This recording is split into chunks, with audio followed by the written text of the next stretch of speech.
내년부터 시세 9억 원 이상 아파트의 공시가격이 크게 오릅니다. 정부는 시세 대비 공시가 반영률, 즉 현실화율을 70%까지 끌어올리겠다는 방침입니다. 일본의 수출 규제 문제를 논의하기 위해 만난 한일 양국이 어제 10시간 넘게 정책 대화를 진행했습니다. 당장 수출 규제 철회란 깜짝 성과는 없었지만 양국은 가까운 시일 내에 다시 대화를 지속하기로 했습니다. 삼성이 3년 만에 사장단 회의를 개최합니다. 그동안 부문별 사장단 회의는 있었지만 미래전략실 해체 이후 그룹 전체 사장단 회의는 이번이 처음입니다. 일을 해도 형편이 넉넉지 않은 근로빈곤층 일명 워킹푸어가 2만 7천여 가구가 내년부터 새로 생계 지원을 받을 것으로 보입니다. 지난달 말 기준으로 생계급여 수급자는 123만 명으로 집계됐습니다. 이상 이 시각 주요 뉴스입니다.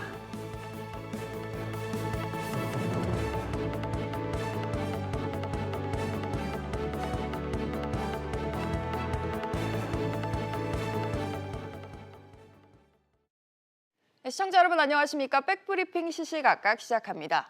첫 소식입니다. 내년부터는 주택 공시가격이 큰 폭으로 오르게 됐습니다. 그동안 크게 오른 집값 상승분을 제대로 반영하지 못해서 시세와 동떨어졌다는 지적에 국토교통부가 공시가의 현실화율을 대폭 끌어올리기로 했습니다. 어떤 얘기인지 취재기자 연결해 보겠습니다. 김한진 기자. 네, 김한진입니다. 네, 어제에 이어서 고강도 대책이 또 나왔는데 이번에는 정부가 공시가격을 확 높인다고요? 네, 공시가격은 종부세와 재산세 등 보유세와 상속세 등을 산정하는 기준이 되는 가격인데요. 현재 공시가격의 평균 현실화율, 그러니까 시세 반영률은 70% 미만입니다. 이에 따라 정부는 내년 공시가격을 결정할 때 올해 시세 변동분을 충실하게 반영하기로 했는데요. 올해 말 기준 시세에다 현실화율 등을 곱한 가격으로 산정됩니다. 네, 김 기자, 그렇다면 공시가 현실화율 얼마로 집계가 됩니까? 우선 아파트와 같은 공동주택의 경우 9억 원 이상부터 금액 구간별로 시세 반영률이 달라지는데요. 시세 9억 원에서 15억 원 공동주택은 70%, 그리고 15억 원에서 30억 원은 75%, 30억 원 이상은 80%로 집값이 비쌀수록 시세 반영률이 높아집니다. 올해 공동주택 공시가격 현실화율이 평균 68% 수준인 것과 비교하면 많게는 12%포인트 이상 올라갑니다. 다만 가격대별로 상한선을 둬서 공시가격이 지나치게 오르지 않도록 하기로 했는데요. 9억 원에서 15억 원 주택은 최대 8%포인트, 15억 원에서 30억 원은 10%포인트, 그리고 30억 원 이상의 경우 12%포인트까지만 공시가격 상승 비율이 늘어날 수 있습니다. 네, 그동안 또 지적돼 온 것 중에 하나가 이 공시가격 신뢰성 문제였는데요. 이거 높이는 방안도 좀 나왔습니까? 네, 우선 주택에만 적용된 공시비율 80% 기준을 내년부터 폐지하기로 했습니다. 그동안 공시가격이 한꺼번에 높게 정해지는 것을 막기 위해 공시가격을 시세의 80% 이하로 제한하는 공시비율을 주택에만 적용해 왔는데요. 이 때문에 토지와 건물을 합친 단독주택 공시가격보다 토지만 따진 공시지가가 더 비싸지는 역전현상이 벌어지기도 했습니다. 그래서 공시비율 기준을 폐지해서 이 같은 부작용을 막기로 한 겁니다. 또한 깜깜이 공시 논란을 막기 위해 가격대별 현실화율 등 관련 통계를 공개하고 공시가격 결정에 활용한 시세 정보도 공개하기로 했습니다. 국토교통부에서 SBS CNBC 김한진입니다. 다음에도 부동산 관련 소식으로 이어갑니다. 오늘부터 부동산 대출에 대한 고강도 규제가 전면 실시되죠. 15억 원이 넘는 초고가의 아파트를 구매할 때 오늘부터 대출이 아예 금지가 되는데 금융당국은 별도의 합동 현장 점검반을 꾸려서 금융권이 이번 대책을 제대로 지키고 있는지 밀착해서 점검하기로 했습니다. 취재기자 연결해 보겠습니다. 박규준 기자. 네, 박규준입니다. 네, 금융당국이 오늘 금융권의 실무자들을 만나서 어제 대출 규제를 설명하는 자리를 가졌다고요? 네, 맞습니다. 금융위원회는 조금 전인 오전 10시 30분에 은행연합회에서 은행과 보험, 저축은행 등 업권별 대출 담당자들을 직접 만나서 이번 대출 규제에 대한 협조를 당부했습니다. 특히 금융당국은 이번 대책을 각 영업점이 제대로 지키는지 들여다보기 위한 별도의 현장 점검반을 꾸리기로 했는데요. 이 자리에 참석한 손주영 금융위 금융정책과장은 금융위는 금융감독원과 함께 합동 현장 점검반을 구성해서 일선 영업점을 찾아가 규제 운영 실태 점검하겠다 이렇게 밝혔습니다. 금융당국은 이 현장 점검반을 총괄은행팀, 보험팀, 비은행팀 이렇게 3개로 꾸려서 각 팀이 이에 해당되는 금융사 영업점을 직접 찾아서 밀착 점검하기로 했습니다. 네, 당장 오늘부터 이 대출 규제가 시작이 되는데 은행 창구들 반응은 좀 어떻습니까? 네, 말씀하신 대로 오늘부터 15억 원이 넘는 아파트 대출 전면 차단되고요. 다음 주 월요일 23일부터는 9억 원 초과 주택 구매자의 주담대, 신용대출 모두 대폭 줄어듭니다. 현재 은행 창구에선 이 대치동, 반포동 등 강남권 아파트를 구매하려는 수요자들 중심으로 여러 문의가 쏟아지고 있습니다. 기존 매매 계약 체결했는데 대출 그대로 받을 수 있느냐, 또 중도금, 잔금 대출도 이번 대출 규제 포함되느냐 등등의 문의가 이어지고 있는데요. 어제까지 주택 매매 계약을 끝내고 이 계약금을 이미 냈거나 대출 신청 접수를 완료했다면 이번 대출 규제 적용받지 않습니다. 또한 분양가가 15억 원이 넘으면 이 중도금 대출과 잔금 대출도 차단됩니다. 금융감독원 오늘 이번 규제가 오늘과 다음 주 월요일 이렇게 나뉘어서 시행되기 때문에 선수요가 발생할 수 있는 부분을 잘 관리해달라 이렇게 은행권에 당부했습니다. SBS CNBC 박규준입니다. 방금 전해드린 것처럼 정부가 어제 18번째 고강도 부동산 대책을 내놨습니다. 조세는 물론이고 대출 공급까지 총망라했는데요. 이 시장에 미칠 영향과 앞으로 나올 수 있는 추가 대책은 뭐가 있는지 김정현 기자와 좀 더 자세히 알아보겠습니다. 김 기자, 정부가 집값을 잡겠다고 문정부 들어서 18번째 이제 초강도 부동산 대책을 내놨는데 어제 대책에 대해서 시장 평가는 좀 어떻습니까? 네, 일단 집값 안정에 미칠 영향이 미미할 것이라는 평가와 이 단기적으로는 집값 보합 또는 하락에 영향을 좀 미치긴 할 것이라는 의견으로 나뉘고 있습니다. 이 시장 영향이 크지 않을 것으로 보는 전문가들은 이번 대책이 집값 상승의 근본적인 원인인 공급 부족에 대한 별다른 해법이 나오지 않았다는 점을 꼬집었는데요. 이 시장에 매물이 없는 상황에서 달라질 수 있는 점이 없기 때문에 집값은 이 현재 추세에서 크게 달라지지 않고 장기 우상향할 가능성이 높다고 보고 있습니다. 단기적인 가격 안정에는 도움을 줄 것이라는 의견을 내는 전문가들은 이 보유세 부담을 높이고 양도세 부담을 낮추는 조치에 좀 주목을 했는데요. 소득이 없는 고령 다주택자들이 이번 조치로 이 내년 상반기까지 시장에 매물을 쏟아낼 가능성이 높기 때문입니다. 이 공급이 많아져서 집값이 좀 안정이 될 수 있다는 건데요. 다만 장기적인 집값 안정에는 모두 회의적인 시각이 좀 우세합니다. 특히 자금력이 부족한 수요가 이 청약으로 몰리면서 이 기준주택보다 분양 시장이 더 과열될 것으로 전망하고 있습니다. 이런 가운데 청와대는 참모진들에게도 집을 매각하라라고 했는데 솔선수범하자는 거겠죠? 네, 그렇습니다. 청와대가 수도권에 2채 이상 집을 보유한 청와대 고위 공직자들에게는 이 6개월 안에 한 채를 제외한 나머지 주택을 모두 팔 것을 권고했습니다. 청와대가 파악한 매각 권고 대상자는 모두 11명인데요. 이들은 투기과열지구 등의 2채 이상 주택을 보유한 청와대 비서관급 이상 공직자들입니다. 이 강제는 아니지만 정부는 이 청와대 참모들이 솔선수범을 보이면 이 정부 부처에서도 이 같은 움직임이 좀 확산할 수 있을 것으로 기대하고 있습니다. 이 같은 청와대의 권고 방침은 향후 청와대 인사에도 반영될 예정입니다. 그런데 이런 대책에도 불구하고 집값이 안 잡히면 정부는 또 추가 대책을 내놓을 수도 있는데 어떤 카드가 또 있을까요? 네, 정부는 이번 대책에도 불구하고 집값 안정 등 효과가 없으면 이 내년 상반기에 2차 종합대책을 내놓겠다고 밝힌 상태인데요. 먼저 우선 재건축 연한을 연장하는 방안을 추진할 수 있습니다. 현재는 지은 지 30년인데 이를 40년으로 늘리는 방안을 검토할 수 있는데요. 재건축 사업이 10년이나 늦춰지니까 그만큼 재건축 아파트에 몰리는 투자 수요를 줄일 수 있다는 겁니다. 또 정부가 수차례 불로소득을 절대 허용하지 않겠다고 강조한 만큼 양도소득세를 강화하는 방안도 추가로 검토할 수 있는 카드로 꼽히고 있습니다. 네, 부동산 관련한 소식 연이어 전해드렸습니다. 김 기자 잘 들었습니다. 서울 시민의 60% 이상이 내년에 부동산 가격이 오를 것으로 내다봤습니다. 서울시가 시민 1000여 명을 대상으로 2020년도 부동산 가격 전망을 조사한 결과 12.7%가 부동산 가격이 크게 오를 것으로 48.4%는 약간 오를 것이라고 답했습니다. 1가구 2주택 보유자 과세 강화에 대해서는 71.7%가 동의한다는 의견을 보였습니다. 서울시가 중구 신당 5동과 영등포구 신길 5동, 양천구 신월 1동, 또 중랑구 중화 2동, 금천구 독산 2동 등 5곳을 도시재생 사업 사전 단계인 희망지 사업의 신규 대상지로 선정했습니다.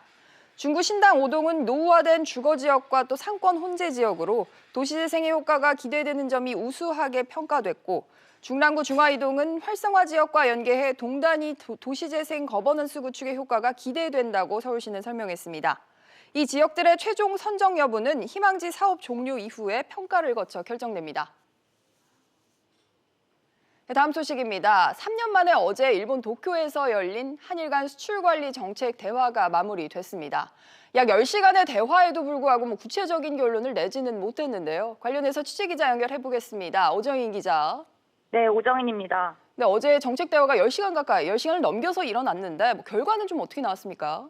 네, 우리 정부가 일본에 요구한 수출 규제 조치 철회 여부는 결정되지 않았습니다. 다만 수출 관리제도 운용에 대해 상호 이해를 높였고 앞으로도 계속 대화하는 데 합의했습니다. 가지야마 히로시 일본 경제산업상은 대화한 것이 하나의 진전이라며 대화 거듭은 판단의 재료가 된다는 입장을 냈는데요. 우리 대표단도 직접 입장을 전했습니다. 양측은 현재 국제적 안보 환경 하에서 앞으로도 각각 책임과 재량하에 실효성 있는 수출 관리를 추진할 필요가 있다는 데 인식을 공유하였습니다. 네, 오 기자, 이 대화가 예상 진행 시간보다 3시간 더 오버를 했는데 이유는 뭘까요? 네, 정책 대화는 당초 어제 오전 10시부터 오후 5시까지 진행될 예정이었는데요. 오후 8시가 넘어서야 마무리됐습니다. 일본 마이니치 신문은 일본 정부가 한국의 캐치올 규제 정비를 수출 규제 재검토 조건으로 삼고 있다고 보도했습니다. 캐치올 규제는 비전략 물자라도 대량 파괴 무기 등 무기 전용 가능성이 있는 물품을 수출할 때 정부의 허가를 받도록 하는 제도입니다. 이 부분에 대한 양국 논의가 길어지면서 회의가 늦게 끝난 것으로 관측됩니다. 네, 그렇다면 향후 대화 일정도 좀 잡혔습니까? 양국 대표단은 가까운 시일 안으로 서울에서 8차 정책 대화를 개최하자는 데 합의했습니다. 그러나 구체적인 날짜와 장소는 아직 정해지지 않았습니다. SBS CNBC 오정인입니다. 삼성전자가 부문별로 글로벌 전략 회의를 열고 있는데요. 글로벌 전략 회의에 이어서 이재용 부회장이 사장단 회의를 열고 내년 사업 전략을 마련할 것으로 알려졌습니다. 어떤 얘기인지 취재기자 연결하겠습니다. 서주현 기자. 네, 서주현입니다. 네, 삼성전자가 어제부터죠. 사업 부문별로 글로벌 전략 회의를 시작을 했죠. 네, 그렇습니다. 삼성전자는 오는 20일까지 부문별 주요 임원 등을 수집해 글로벌 전략회의를 진행합니다. 지난 2016년 국정농단 사건 이후 3년 만에 연말 인사전에 회의가 열렸는데요. 어깨는 이 부회장의 재판 등이 영향을 미친 것으로 보고 있습니다. 네, 부문별 일정은 어떻게 됩니까? 네, 16일부터 18일은 IM, IT 모바일 부문과 CE, 소비자 가전 부문, 18일에서 20일에는 DS, 디바이스 솔루션 부문 회의가 경기도 수원, 화성, 기흥사업 등에서 각각 진행됩니다. 모바일 부문은 스마트폰 수익성 재고가 화두고 소비자 가전 부문은 다음 달 미국 라스베이거스에서 열릴 세계 최대 가전 전시회인 CES 준비 상황을 점검할 것으로 보입니다. 반도체 분야는 시스템 반도체 육성 전략을 점검하고 내년 메모리 반도체 시장의 변화에 따른 공급 전략을 논의할 것으로 예상되고 있습니다. 네, 서 기자, 이재용 부회장은 이 글로벌 회의에는 참석을 하지 않고 이후 사장단 회의만 개최를 한다고요? 네, 그렇습니다. 이 부회장은 회의에 참석하지 않고 내일 방한하는 스웨덴 발렌베리 그룹의 마르쿠스 발렌베리 회장을 만날 것으로 보입니다. 이 부회장은 20일까지 글로벌 전략회의를 마치고 21일 오찬을 겸한 사장단 회의를 가질 것으로 알려졌는데요. 이 사장단 회의를 통해서 주요 사업부문별 현안과 목표를 점검하고 세부 전략을 논의할 것으로 보입니다. SBS CNBC 서주현입니다. 내년 해외 시장 전략을 논의하기 위한 현대기아차의 하반기 해외 법인장 회의가 열리고 있습니다. 좀처럼 나아지지 않는 중국 시장이 화두라고 하는데요. 정의선 수석 부회장이 지난주 직접 중국 충칭을 찾기도 했습니다. 취재기자 연결해서 자세히 들어보겠습니다. 윤지혜 기자. 네, 윤지혜입니다. 네, 정의선 부회장이 요즘 중국을 좀 자주 방문을 하고 있는 것 같은데 충칭에 다녀왔다고요? 네, 업계에 따르면 최근 정의선 현대차그룹 수석 부회장은 중국 충칭 5공장을 방문해 당 서기와 충칭 시장 등을 면담한 것으로 알려졌습니다. 충칭 5공장이 미래차 전략 공장이기 때문에 친환경차로 중국을 살리려고 한다는 해석이 나오는데요. 현대차는 정 부회장 체제 출범 이후 베이징 공장 폐쇄 등 중국 사업에 대한 고강도 구조조정과 인적 쇄신이 이뤄졌습니다. 하지만 중국 내수 시장이 둔화되면서 지난 2017년 이후 중국 판매량은 좀처럼 회복 기미를 보이지 않고 있는데요. 지난해까지 2년 연속 80만 대를 밑돌았습니다. 최대 시장에서 고전을 하다 보니 전체 해외 실적도 악화되고 있는 실정입니다. 최근 정부 회장의 중국 방문이 잦은 배경은 중국 정부와 업계와 교류를 확대하면서 돌파구를 찾기 위한 노력으로 해석됩니다. 네, 그렇다면 오늘 열리는 이 해외 법인장 회의에서도 이런 내용이 논의가 되겠어요?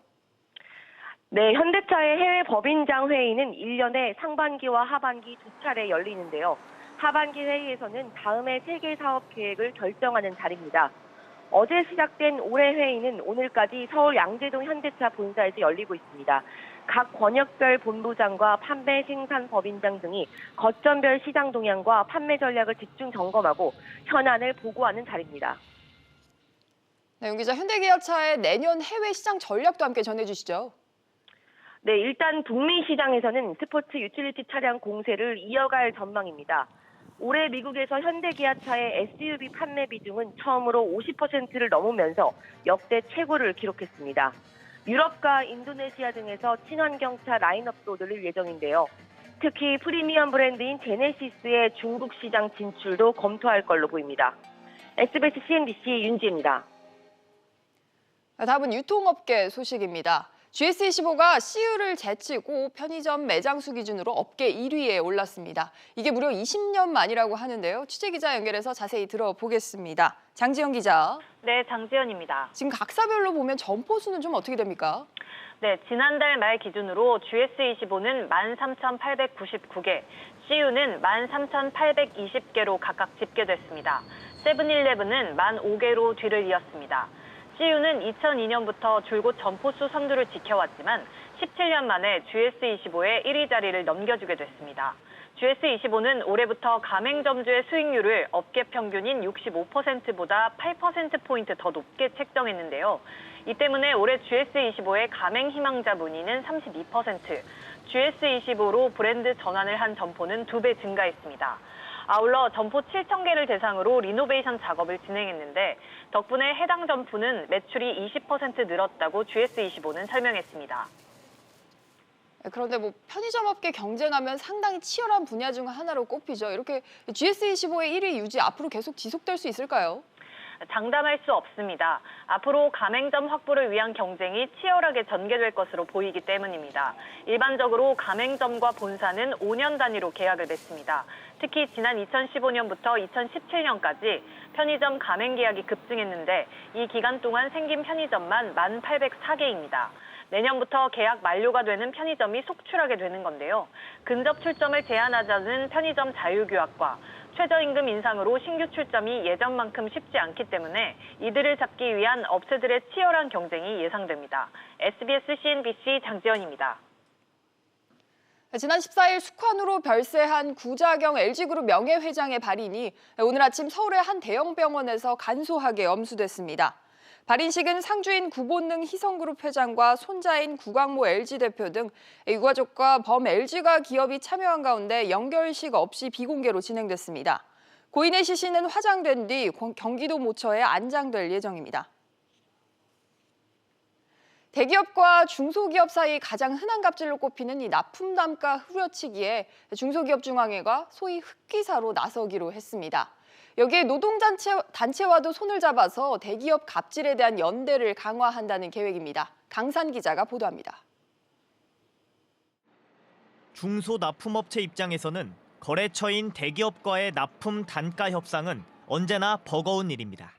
의뢰 입장에서는 거래를 유지하기 위해서 약간 조금 하자가 있는 물품이라도 거래를 위해서라도 이거를 이제 저희 쪽에서 처리를 해야 되는 부분들이 있으니까 거래가 끊길 수도 있으니까 추후 관리 비용을 저희 쪽에서 이제 지불을 하면서 원래 지불하면 안 되는 건데 관계를 유지하는 거죠.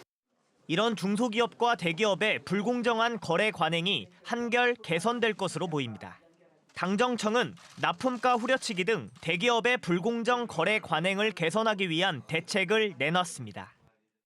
앞으로 중소기업 중앙회는 중소기업을 대리해 이 납품 단가 조정 협의권자로 활동할 수 있게 됩니다. 또 원가가 떨어지지 않아도 납품 대금 조정을 신청할 수 있고 중기조합이 협의를 할 수 있는 원사업자 범위도 전체 중견기업으로 확대하기로 했습니다. 기존에는 3천억 원 이상 중견기업만 대상이었습니다. 대기업, 중소기업 간 동등한 협상 여건을 만들어주는 것이 중요하다고 생각합니다.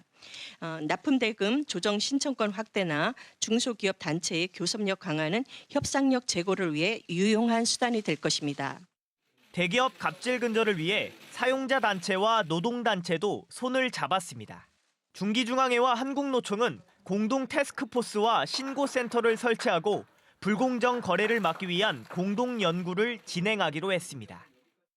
적극적으로 정부의 의견 개진을 해서 좀 더 그 디테일한 부분들까지 대중소기업이 상생이 될 수 있도록 그렇게 노력할 계획입니다. 중기중앙회는 대한상공회의소 전경련과 접촉해 협력 방안도 논의할 계획입니다. SBS CNBC 강산입니다. 연말 휴가 소진 시즌과 맞물려서 한창 겨울 여행 시즌인데요. 다음 달부터는 항공료 부담이 늘지 않고 국내선은 오히려 줄어든다라고 합니다. 왜 그런지 취재기자 연결해서 들어보겠습니다. 이한나 기자. 네, 이한나입니다. 다음 달에는 국제선 유류 할증료가 더 오르지 않고 이번 달과 같은 수준으로 유지가 된다고요? 네, 내년 1월 국제선 유류 할증료에 이번 달과 같은 3단계가 적용됩니다. 국제선 유류 할증료는 싱가포르 항공유의 갤런당 평균값이 150센트 이상일 때 단계별로 부과되는데요. 멀리 가는 여행객이 더 많은 금액을 내게 되는 거리 비례 구간제 방식입니다. 다음 달 국제선 유류 할증료 기준이 되는 지난달 16일부터 이달 15일까지 한 달간 싱가포르 항공유 평균값은 배럴당 75달러 10센트, 갤런당 178달러 81센트였습니다. 이에 따라 대한항공의 경우 3단계에 적용되는 유류 할증료는 최저 4,800원부터 최고 34,800원이고요. 아시아나항공은 최저 4,800원에서 최고 29,600원의 유류 할증료가 부과됩니다. 이 기자, 유류 할증료가 항공사마다 왜 다른 겁니까? 네, 유류 할증료를 항공사에서 자율적으로 정할 수 있기 때문입니다. 국토교통부는 항공허리와 유류세 등을 종합한 유류 할증료 기준치를 각 항공사들에게 전달하는데요. 항공사들은 그 기준에 맞게 유류 할증료를 따로 정합니다. 네, 국내선의 경우는 그럼 어떻게 됩니까? 네, 다음 달 국내선 유료 할증료 역시 3단계가 그대로 적용됩니다. 하지만 환율 변동의 영향으로 실제로 적용되는 금액은 편도 4,400원에서 3,300원으로 내려갑니다.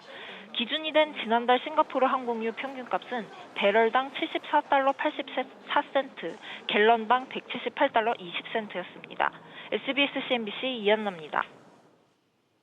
다음 소식입니다. 내년부터 생계급여 수급자는 근로소득이나 사업소득의 30% 금액까지 공제를 받을 수 있게 됩니다. 어떤 얘기인지 취재기자 연결해서 들어보겠습니다. 김성우 기자. 네, 김성훈입니다. 네, 생계급여 수급자의 혜택이 늘어난다고요? 네, 보건복지부는 만 25세에서 64세의 기초생활보장 생계급여 수급자에 대한 근로사업소득공제를 30%까지 확대하는 국민기초생활보장법 시행령 개정안이 오늘 국무회의를 통과했다고 밝혔습니다. 생계급여는 법으로 정한 최저보장 수준에서 소득 인정액을 뺀 만큼 지급되고 있는데요.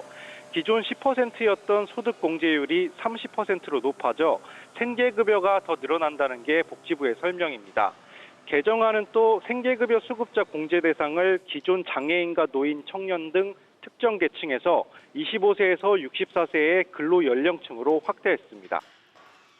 네, 김 기자, 이렇게 바뀌면 얼마나 많은 가구가 혜택을 보게 되는 걸까요? 네, 지난달 말 기준 전체 기초생활보장 수급자는 187만 명에 달합니다. 이 가운데 생계급여 수급자는 123만 명이었는데요. 복지부는 이번 시행령 개정으로 7만여 가구의 생계급여가 전보다 늘어날 것으로 내다봤습니다. 또 2만 7천여 가구가 생계급여 지원을 새로 지원받을 수 있을 것으로 전망했습니다. SBS CNBC 김성훈입니다. 내년 2월 28일부터는 부부가 동시에 육아휴직을 쓸 수 있게 됐습니다. 또 내년 1월부터는 1년에 최대 열흘 동안 쓸 수 있는 가족돌봄 휴가 제도가 새롭게 도입됩니다. 취재기자 연결해서 자세히 들어보죠. 정인아 기자. 네, 정인아입니다. 기존에는 같은 자녀에 대해서는 부부가 동시에 육아휴직 제도는 쓸 수가 없었는데 내년부터는 이게 가능해진다는 거죠. 네, 현행 남녀 고용평등과 일 가정 지원에 관한 법률을 보면 같은 자녀에 대해 배우자가 육아휴직을 하는 근로자는 육아휴직을 쓸 수 없도록 하는 예외 조항이 있었는데요. 정부가 조금 전 열린 국무회의에서 이 예외 조항을 삭제한 시행령을 의결했습니다. 이에 따라 내년 2월 28일부터는 부부가 동시에 육아휴직을 쓰고 2명 모두 육아휴직 급여를 받을 수 있게 됐습니다. 네, 그렇군요. 자녀뿐만 아니라 가족을 돌보는 목적의 휴가도 새로 생겼는데 이건 구체적으로 어떤 내용입니까? 네, 가족 돌봄 휴가는 가족 구성원이 아프거나 나이가 든 부모 또는 조부모 등을 돌봐야 할 경우 1년에 최대 열흘 동안 쓸 수 있는 휴가입니다. 내년 1월 1일부터 새로 도입될 예정이고요. 근로자는 휴가를 사용하려는 날짜와 돌봄 대상인 가족의 이름 등을 적어서 사업주에게 제출하는 방식으로 휴가를 신청할 수 있습니다.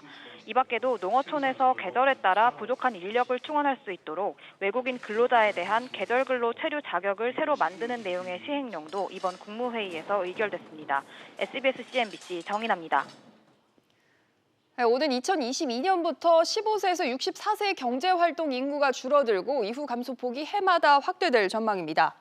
고용노동부에 따르면 경제활동 인구는 지난해 2,551만 4천 명에서 오는 2028년 2,481만 6천 명으로 줄어들 것으로 보입니다. 이런 가운데 경제활동 인구의 경제활동 참가율은 지난해 69.3%에서 오는 2028년 72.6%까지 높아질 것으로 예상됐습니다. 정부가 새해 북미 비핵화 협상에 대해서 불투명할 것이라고 내다봤습니다. 통일부는 연말 시한 내 북미 협상 진전이 없을 경우 김정은 북한 국무위원장 신년사에서 북미 협상 중단 등을 선언할 가능성을 배제할 수 없다면서 밝혔습니다. 통일부는 또 북한이 국제사회의 고강도 대북 제재를 극복하기 위해서 중국, 러시아 등과 경제 협력을 강화할 것으로 내다봤습니다. 증시 상황입니다. 현재 국내 증시 상승세입니다. 코스피가 0.8%가량 오르며 2,187포인트 나타내고 있고요. 코스닥 역시 0.6%가량 오르고 있습니다. 648포인트 나타내고 있습니다. 오늘 눈에 띄는 종목들 함께 살펴보시죠. 먼저 삼성전자입니다. 지금 글로벌 전략회의에 이어 21일부터는 사장단 회의를 갖고 내년 해외 전략 점검과 구상에 돌입한다고 합니다. 지금 사흘째 신고가 달성하기도 했는데요. 2.93% 오르며 56,300원에 거래되고 있습니다. SK하이닉스 호재가 있었습니다. 뉴욕 증시에서 반도체 종목의 실적 전망이 상향 조정되면서 오늘 역시 장중 신고가를 경신하기도 했는데요. 현재도 4%가량 오르며 92,100원에 거래되고 있습니다. 다음으로 GS 리테일입니다. 20년 만에 GS25가 경쟁사 CU를 제치고 업계 1위를 탈환했다는 소식 호재로 작용을 했습니다. 0.53% 오르며 38,000원에 거래되고 있습니다. 마지막으로 하나금융지주는 하락하고 있습니다. 지금 하나은행이 만 55세에서 56세 일반 직원을 대상으로 임금 피크제 특별조직을 시행한다는 소식에 하락세 보여주고 있는데요. 2%가량 내리며 36,900원에 거래되고 있습니다. 지금까지 증시 상황이었습니다. 네, 오늘 저희가 준비한 소식은 여기까지입니다. 시청해주신 여러분 고맙습니다.